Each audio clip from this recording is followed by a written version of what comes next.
It's your boy Keith back with episode 6 of Next Stop, a Nets podcast. Yes, you heard that one right. I don't know if you remember, if you've been watching, been paying attention, but I originally called it Next Stop Brooklyn Basketball Nets podcast, but I wanted to rename for shorter reasons, for Twitter reasons, and all that. Not much is a mouthful. So you can catch me on Twitter, NXTSDP underscore A Nets Pod. So we got a lot to get into, man. A lot. Oh my God. So I'm gonna keep it real with you guys. I I gotta move up for this one. I had did a whole episode 6 around DeAndre Ayton, around the Kyrie re-signing. Just I did a whole episode 6, and I was satisfied. But I was like, all right, cool. I was gonna upload it, whatever.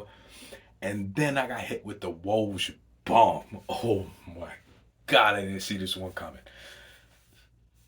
Kevin Durant went to the Nets owner and said, I want out. Ay, Dios mío, cabrón. Here we are again with more drama. We just got done with drama, now we got more drama. Boy, oh boy, I don't even know. I had so many thoughts run through my mind, man, and you know what? A part of me is like, wow, I can't believe this is happening. But a part of me is like, thank God it's happening because it's just been 3 years of straight drama, 3 years of straight issues, 3 years of being in the back page for no reason, 3 seasons of just headaches and heartaches and like, yo, what the fuck is going on with the Brooklyn Nets, man? Like, there's been nothing good that came out these past 3 seasons. So Kyrie signs the 1 year deal. Because what Marks does essentially, Marks goes to him and says, all right, you don't want to sign an incentive lease deal because you want a max contract. Word, no problem. We're not doing that. We're not giving you max money. So what you're gonna go do is you're gonna go find a trade partner. Go find a signing trade. See what's out there, so you can see what's out there. So of course, he probably went to his buddy LeBron. LeBron was like, all right, we'll give Russ for you. Let him know. And then it was like, nah, we ain't doing that. We're not bringing back Russ to play with KD and just that. Now this is before the KD requested thing happens. So Kyrie said, all right, it is what it is. Let me put up a cryptic post about me being different and all that hoopla. And I'm going to sign this 1 year deal. So I was like, all right, I'm not a fan of Kyrie the person, but what it means is that Kyrie is willing to play out a contract to prove that he wants to play basketball. Cool. All good. All money. No problems. So we thought it was over. DeAndre Ayton talk starts. The Nets are looking to trade Joe Harris, Claxton, and possibly Cam Thomas for Ayton. I know the Suns don't really like it, his worth ethic, whatever the case may be, but the Ayton's only 23, and then around the right people, man, that man's going to be a force. Sometimes a change of scenery helps a player out. Sometimes a different voice helps a player out. And he's already a force for what he is. And the Nets need a 5 desperately. And I don't think signing Claxton, they won't match Claxton over 10, and I don't think that's the right thing to do. Pardon me, I'm sorry, yeah. So here we are. Here we are. Here we are. Here we are. I made a whole episode talking about DeAndre Ayton, Miles Turner. I even mentioned Julius Randle and probably a surprise trade that I would do. But I had to delete all of it because I just got hit with a fucking Woj bomb. Whoa, let me get a second.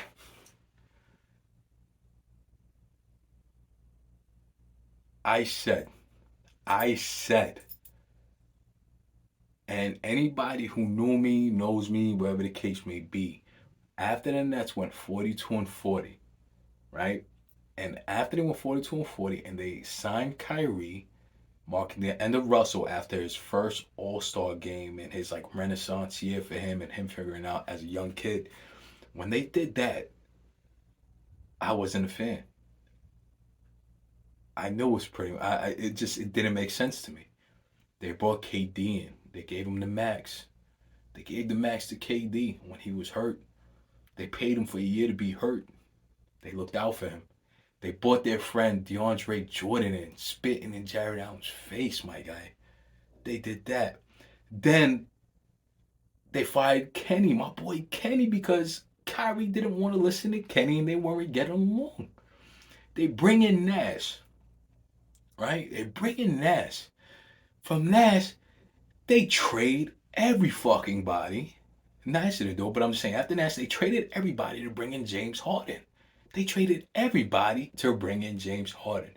You have a decimated roster with KD and Kyrie because they want another buddy in James Harden. So now, the Nets are like, instead of being like the organic big three or wherever the league is moving to with building from within and then adding pieces, they decided to go the old school big three route of signing people and bringing super friends together, which doesn't seems to be phased out of the NBA. But they did it. The Nets were half a foot or toe away from going to the Eastern Conference Finals. But it's been nothing but drama outside of that. Nothing but drama outside of that, man. And like I'm on Twitter and I'm looking at Nets fans and I'm seeing the Nets fans. Oh, you gotta blame Marks. You gotta fire. Like, what did they want him to do? What did they Marks do? What did they want Marks to do? What did they want Joe to do? They wanted to say, hey KD, do you want to see us Katawa Kyrie's balls in front of your face? So you feel better about the situation. The Nets went 3 seasons of dealing with Kyrie shenanigans and was still there for the guy. Kyrie stepped away from the game without even giving anybody a hint of what was going on. And he came back on his time, and the Nets still put him back, said it is what it is. The vaccine mandate, wherever the fuck you stand on the vaccine, excuse my curse, but wherever you stand on the mandate, like I said, I work on an ambulance in Brooklyn. I've had people lose their jobs because they didn't want to get the vaccine. I had people who lost their careers. I was given an ultimatum. It was either my career or feeding my son. I mean, it was either feeding my son or nothing. And I had to choose to get the vaccine, regardless of what I believe in. I had to do it. I had to do it because this is my career. And this guy got to sit back on $1 million and millions of dollars and say, I don't play the fake hero role of not taking the vaccine, because he could do that. He could afford to do that. So miss me with all that hero talk, because I went through this shit. I went through all of it. You know what I mean? And I still see people going through it now, because when he had a chance to come back and play, he didn't sit out for nobody. He wasn't like, there's people that still not at work, but I want to see him get in. I want to be a speaker for the people. And I mean, he ain't do that. He went back and played without hearing a peep from him. Do you know?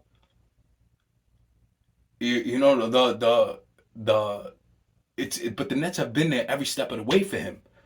Then Kyrie's like, well, like I said, the whole thing with the whole I want to sign a max. And of course he's not getting a max from anybody. Nobody giving him a 5-year deal. Nobody giving him a 4-year deal without incentives, without outs, without contingencies, a contingency plan. Nobody's doing that.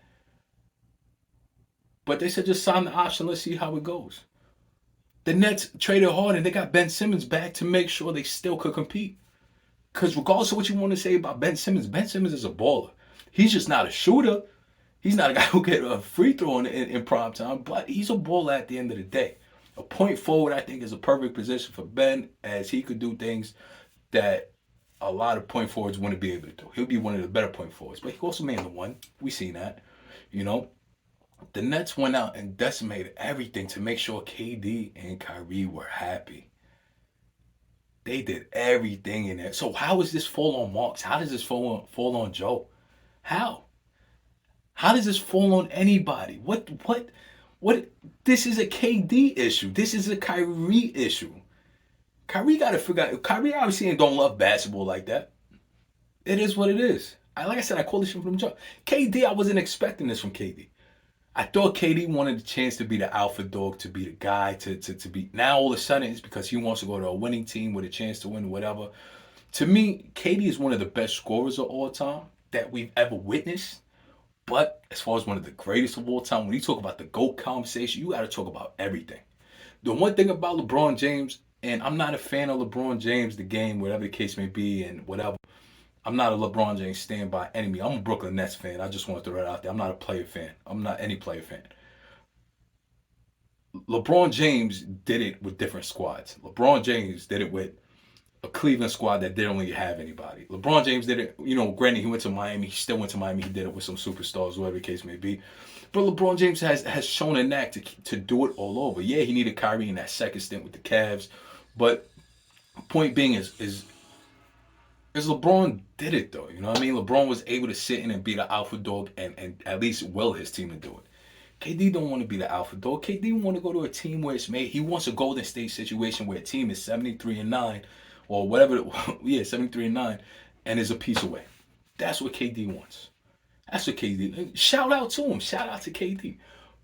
But we like the Nets look like fucking fools for thinking that he wanted to be the big dog, and he'll never be the big dog after this. I think you lose all respect for the man after this. The player, I don't know who the man is, but you lose all respect for the player after this. You know, and like I said, I went through, and it's funny because they just made a trade for Royce O'Neal. Royce O'Neal is a tough guy who could defend the three, who gets on the perimeter, a tough defensive player. And that was like, everybody was like, yo, that's an awesome trade. Granted, we let go of a first, but we have some first. We let go of a first for the guy, but it was a first because he fit in with what we had, what we needed. Meaning he fit in with the KD, with the Kyrie, with the Ben Simmons, with the 3 and D. That's what he fit in. You know, that's where he stood. So Royce O'Neal was the perfect fit for how the team was going to be constructed. And then we get hit with this shit. I'm like I said, fam. You know, call me like we do this sports thing because we love it. I don't understand. Like I'll show you right now. Like I got a Mets, I got a Bills, and then I got my Nets. You know what I mean? It's just something I love. I don't know how to explain it. Whatever. I don't know why I'm so passionate about this, but I am. So at the end of the day, when you see players shit on your team like that, for whatever reason that they decide to shit on, that shit ain't cool, man. That shit ain't cool at the end of the day. So now where do we go? Where do we go from here? KD said he wants to go to either the Suns or the Heat. If I go to the Heat, I'm like, yo, take KD, give me Jimmy Butler. Matter of fact, give me a whole roster. I want Butler, give me Hero, give me everybody you got. Give me a bunch of picks because whatever is gonna happen with this KD trade is gonna be an insane package for KD. So now this is what it does for Kyrie, for the Nets. So as a Nets fan, I'm imploring Sean Marks to get rid of Kyrie Irving right now. You were gonna trade KD, right? So let's blow this shit all the way up, all the way up. Let's give the keys to Ben. Say, Ben, you're healthy, your mind's right, you sure? Here it is anyway. You got no choice. Let's see what you're made of. Now you got your own team. There's no Embiid bothering you. So let's see what we're doing, right? So you turn around and you go, you send Kyrie for the expiring contract of Russell Westbrook at this point. It is what it is. Go ahead, Wes. Come to New York, man. They be talking about you going to the Knicks anyway. Come to Brooklyn. You know what I mean? Come play the one. Do whatever the hell you want. You know what I mean? Figure it out. You got shit to prove because after this you're eligible for max, super max. I think it was. I was reading, but so tell the Lakers give me like three fucking first round picks, and give me Westbrook. Give me some combination now. Throwing a young. I think we have another. We just used a trade exception. I think of the Dinwiddie trade. So I'm thinking, you ask for another piece. You say, all right, you give me 2 first rounds. Give me Horton Tucker, I think is his name, and you give me Russell Westbrook. I don't know if the numbers were off the top of my head, but just point being is you get 2 players and 2 picks for Kyrie. You want Kyrie so bad, let's do this. And we'll take. And so the penance for having to take Russell Westbrook's contract is we need quality picks. We need picks because I don't think the Lakers struggled last year. They'll struggle this year. AD isn't a healthy player. That's not me wishing bad on anybody. So, but let's be done with Kyrie. Let's be done with KD. Let's be done with all of it.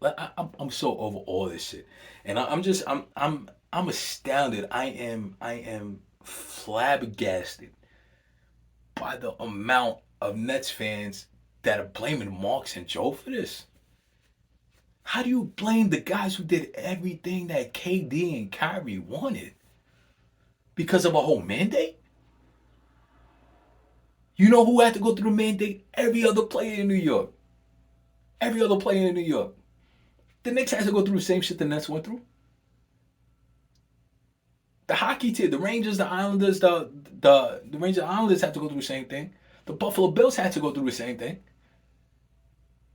See, I ain't say the Jets or Giants because they're out in New Jersey. So anyway, every team in New York had to go through the same thing. So why is Kyrie more special than anybody else? At the end of the day, there ain't no messages to be sent, man. You could voice your displeasure through message. And but still say at the same time, man, my love for this game comes before anything else, or the money comes before, because at the end of the day, we all do things for money. I work crazy hours for money. You know what I mean? Like we got to feed our families. So don't blame Marks. That's OD weird. Don't blame Joe. That's you're mad Aki for that. Anybody who does that makes no sense. No sense. And I'm just disappointed in a lot of Nets fans for blaming anybody but KD and Kyrie in this situation. I'm disappointed in Marks for even having this situation to begin with when we had something great starting when we went 42-40. It's so much. It's so much to unfold in this, and it's like, well, what do we go? Where do we go from here? But we talking Suns. The Suns really don't have much to offer for KD. Like you want to turn around and you want to do, you can still do a Joe Harris, and a Claxton for DeAndre Ayton. That'll happen. Yeah, do that. Make that happen. We're gonna have a new roster this year. Do it. Ayton and Ben Simmons. Boom. Where do we go from there? You need a haul for KD. And I'm pretty sure, I mean, maybe I'm bugging it. You could correct me in the comments, whatever the case may be. But I don't think there's a no trade clause, or like they have to talk to KD about where he's going, stuff like that. If I'm if I'm Brooklyn, I said, where you want to trade? I go to OKC, like, yeah, you got all those young bucks. You want this guy back? Give us the young bucks. You know what I mean? Do it that way. Go to Detroit. Like, yo, Ivy, let me get Ivy, man. Let me get Ivy some picks and everything you kind of did this past draft. I like what you did, and a player or two. Maybe you go to Clippers. You said PG. Go for PG 13 and get some pieces. I don't have rosters in front of me right now. This is more of a rant podcast than anything else at this moment. But I did have cold hard facts to drop. I was talking numbers before when I was recording with the DeAndre Ayton stuff and Miles Turner and the Julius Randle. I was talking numbers. And it bothers me to have a podcast why I'm not really talking numbers, because this is more of a reaction to what's going on. Because Thursdays are usually my day to do my podcast. But yo, I'm out of words, guys. I am out of words. But I'll tell you one thing. I'm still gonna be here. I'm still gonna be a Nets fan. I stopped watching, and I tell people this. I'm not ashamed of it. I stopped watching Brooklyn Nets basketball because they signed Kyrie Irving. I mean, I saw here and there, but I stopped. I didn't go to games. I didn't put it on my radio when I was at work. I mean, if I caught it, I caught it. I caught up on the stat sheet, the highlights, but I didn't really follow Nets basketball because that's how disgusted I was by how they decided to break up a 42-40 team who weren't expecting to do anything. That was my stand. But a rebuild doesn't have to be done now. There is no rebuild to be had. There is no Nets to the bottom, because at the end of the day, what you get for KD's still the greatest scorer, one of the greatest scorers of all time. A bitch, emotional, one of the greatest scorers of all time.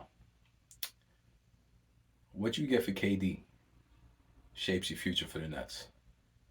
We go from we only have a 4-year window to now we have a 10-year window. It's a lot, man. It's gonna be a crazy time, man. It's gonna be a crazy time. But like I said, I'm Brooklyn Nets all day, every day. Like this ain't no fluke here, man. This ain't no fluke. Regardless of who name on the back of the jersey, regardless of who plays for Brooklyn Nets, man. The Nets are my squad, ride or die. That's how it goes. I might be disappointed. I might feel hurt and not watch them.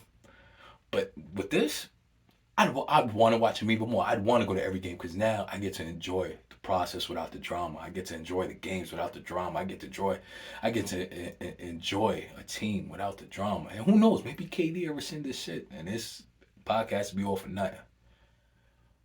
But as of right now, as of how it stands, we're about to go into July, right? I'll look track of my days. Buy Kyrie, buy KD. Sean Marks, own up to what you did. Hit the reset button, but that reset button is a quick reset button, and we should be right back in the playoffs this year. Ben Simmons and whatever we get. Because we could literally put, off of trading Kyrie and KD, there is no excuse to how we don't have at least 12 men on this roster that wouldn't be able to play on a playoff basketball team or wouldn't be able to go to the playoffs. That's just my feeling. The amount of first round picks we should hold. This is going to be, I hope we pull a reverse Billy King. That's what I'd be down for. A reverse Billy King added with players that can help us win now. So, damn, son. That was crazy rant. That's a quick rant. It is what it is. There's so many different things to do. Royce O'Neal, a 3-and-D guy. I'm glad we got Royce O'Neal. I want to see how he fits in now. I think he still fits in if you trade Joe and Claxton for somebody, because at the end of the day, we still have Seth Curry, and we're going to have the whole, pretty much a new net squad this year. We're going to have a new net squad this year. I'm going to be watching. I'm going to be cheering. I'm going to be rooting. Will you? And that's the question. As a Nets fan, were you a Kyrie and KD fan, or were you an actual Nets fan? I've been a Mets fan and Bills fans for years, along with the Nets. I'm cool with heartbreak. I dealt with this shit. But I also know when shit is about to go wrong, and I saw this shit going wrong from jump. And that's word is born and word of my mom's, yo. That's how I saw it happening, and it is what it is, and I'm fine with it. It went wrong and went wrong. Cool, fun. At least, and you know the funny part about all of this is KD waited till the player option was signed. Instead of KD being like, yo, I want out, while Kyrie was making his decision, KD waited till after. And that's a scumbag move to me. That's the part that's like, why would you do that? Why would you wait? Because you know that the Kyrie situation would have been solved by now. You know? It would have been solved by now. But, oh, man. I need a bed, something. Definitely need something. But it's over, man. It's about to be over, hopefully. But no more drama. No more pain. What's that? Mary J. Blige? No drama. I think I'm getting it wrong, but it is what it is. But yo, once again, this is my rant. I usually drop numbers for you guys, and I promise I had one. But that doesn't matter now because there's so many different things that's going to happen. I don't have no hypotheticals because I don't know what's going on. I don't know who has whatever. I didn't even dive into anything yet because I had to just like react to this. I was going to wait till tomorrow, but I was like, nah, I got to react. So, but the name's Akeith Rodriguez, A-K-I-F Rodriguez. Shout out to all my Zols and Boricuas out there. And then, if you didn't know, now you know. It's all about the Brooklyn Nets, baby. Since the New Jersey days. Follow me on Twitter, NXTSTP_a Nets pod. You know, give me a follow back, man. All I do is talk Nets basketball. And, well, Mets and Bills, but, you know, majority Nets basketball, especially with these Woj bombs. It's crazy that I had I just set my notifications for them too on draft night. That's crazy. I stopped the notifications, but I just set my notifications to see what was going on. So, we in for a crazy offseason, ladies and gents. Crazy offseason.